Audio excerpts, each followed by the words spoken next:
প্রতীক নয়, ব্যক্তি ও পারিবারিক পরিচয় আলোচনার কেন্দ্রে। নির্বাচনী মাঠে এবার প্রতীকের চেয়ে বেশি আলোচনায় উঠে এসেছে প্রার্থী নিজে এবং তার পারিবারিক পরিচয়। বিভিন্ন আসনে ভোটারদের আলোচনার উন্নয়ন বা প্রতীকের বদলে প্রার্থীর অতীত, পরিবার এবং ব্যক্তিগত অবস্থানই গুরুত্ব পাচ্ছে বেশি। রাজনৈতিক বিশ্লেষকরা বলেছেন, দলীয় প্রতীকের প্রভাব কমে যাওয়ায় ভোটাররা এখন প্রার্থীর ব্যক্তিগত গ্রহণযোগ্যতা, পারিবারিক ভাবমূর্তি ও সামাজিক অবস্থানকে সামনে রেখে সিদ্ধান্ত নিচ্ছেন।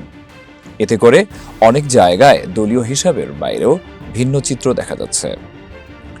স্থানীয় ভোটারদের সঙ্গে কথা বলে জানা গেছে, তারা প্রার্থীকে কতটা চেনেন, অতীতে এলাকার জন্য কি কি করেছেন, এসব বিষয়ে এখন ভোট দেওয়ার ক্ষেত্রে বড় বিবেচ্য হয়ে উঠেছে।